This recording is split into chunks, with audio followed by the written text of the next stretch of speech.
श्री कृष्ण और माँ रुक्मणी की कहानी। सारी चिंताएं दूर कर देगी भगवान श्री कृष्ण की ये कहानी। दोस्तों, इस कहानी की शुरुआत होती है एक बिजनेसमैन से जो अपने बिजनेस को लेकर काफ़ी चिंता किया करता था कि क्या होगा आगे आने वाले कल में और कैसे काम आगे बढ़ेगा और उनके इस व्यवसाय को उनका बच्चा संभाल पाएगा या नहीं। तो दोस्तों, उस बिजनेसमैन का लड़का भी था जो उनसे काफ़ी बार कहता रहता था कि पापा, आप मुझे हमारे इस बिजनेस को संभालने का एक मौका दीजिए, क्योंकि अब मुझे भी बिजनेस करना आ गया है। लेकिन वो व्यक्ति कभी भी अपने बेटे को मौका नहीं देता। दोस्तों, एक दिन इस बिजनेसमैन को दिल का दौरा पड़ जाता है और इसके चलते उनको हॉस्पिटल में भर्ती किया जाता है। जैसे ही ये खबर उनके बेटे को पता चलती है, उनका बेटा दौड़कर के हॉस्पिटल में पहुंचता है। बेटा हॉस्पिटल में पहुंचने के बाद उसने ये देखा कि उसके पापा अब एडमिट हैं और डॉक्टर्स ने उससे ये कहा कि आपके पापा अब पहले से थोड़ा ठीक हैं और धीरे धीरे करके वे अब रिकवर हो जाएंगे। फिर उस लड़के ने अपने एक दोस्त को कॉल करके वहाँ पर बुला लिया। फिर उसका दोस्त वहाँ पर आता है और उससे पूछता है कि क्या हुआ है भाई। फिर उस बिजनेसमैन के लड़के ने अपने दोस्त से कहा कि मेरे पापा को दिल का दौरा आया है और उन्हें अस्पताल में एडमिट किया हुआ है। इसके बाद उस बिजनेसमैन का लड़का अपने दोस्त से कहता है कि चलना, ज़रा बाहर चल के आ जाते हैं, बहुत देर हो गई है इधर। और फिर वो दोनों अस्पताल से बाहर चले जाते हैं। जब वो दोनों अस्पताल से बाहर निकले तब उनको एक आइसक्रीम वाला दिखाई देता है।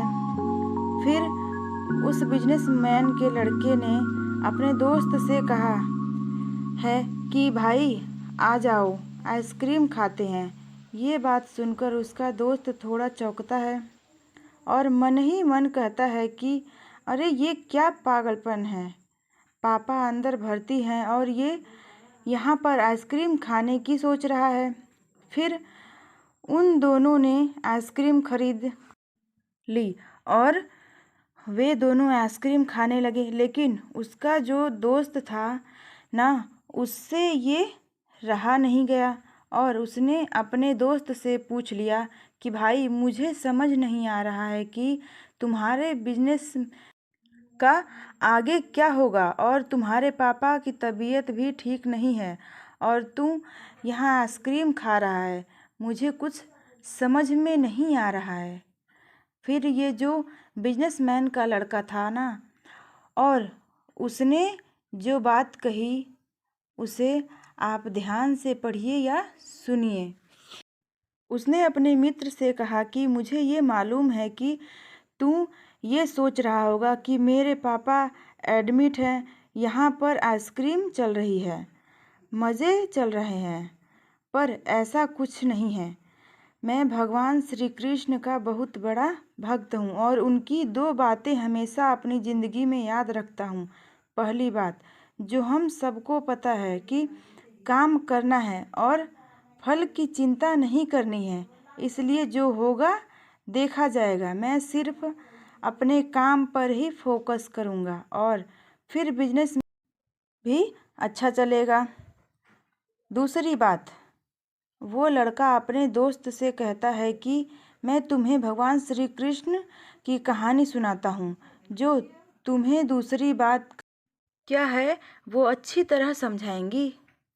भगवान श्री कृष्ण की जो पत्नी थी, जिनका नाम रुक्मणी था, उनको जब पहला बेटा हुआ था तो उनका नाम प्रद्युम्न रखा गया था और प्रद्युम्न के जन्म के 10 दिन पश्चात ही प्रद्युम्न का अपहरण हो गया।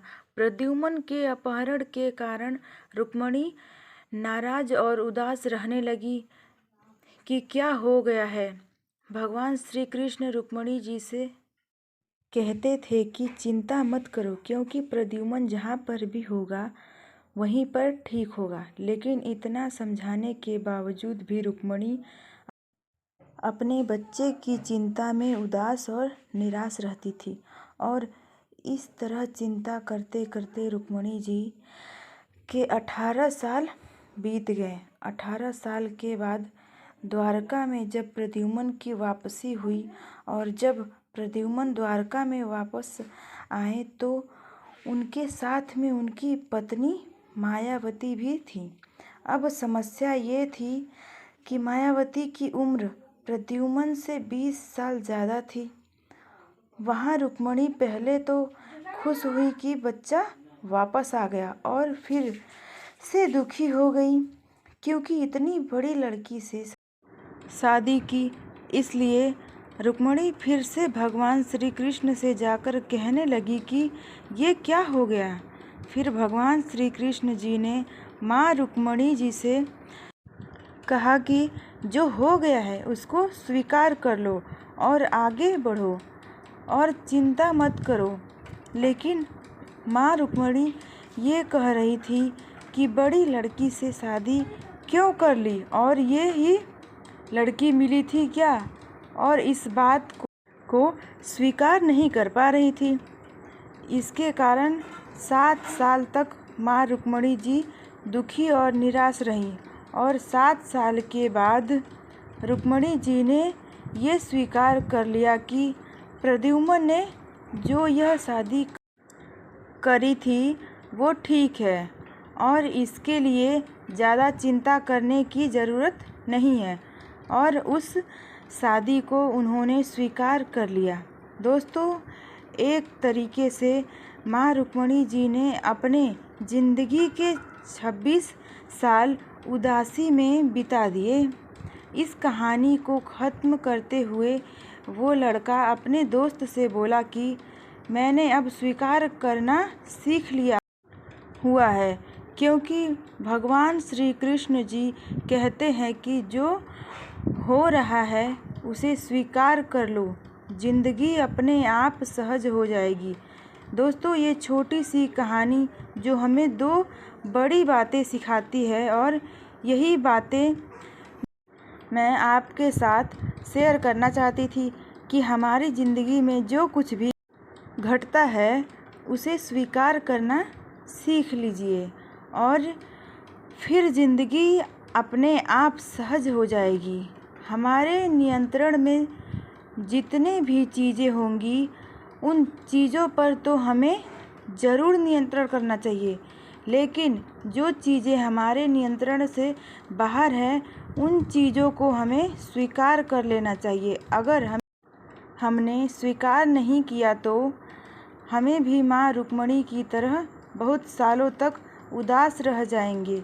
दोस्तों, आज की यह कहानी आपको कैसी लगी और आपको इस कहानी से क्या क्या सीखने को मिला, ये हमें नीचे कमेंट बॉक्स में कमेंट करके ज़रूर बताइए। साथ ही अगर आपको श्री कृष्ण की ये कहानी पसंद आई होगी तो इस कहानी को अपने दोस्तों के साथ अवश्य शेयर कीजिएगा और ऐसे ही मोटिवेशनल कहानियाँ सुनने के लिए हमारे चैनल को सब्सक्राइब कर लीजिए। धन्यवाद।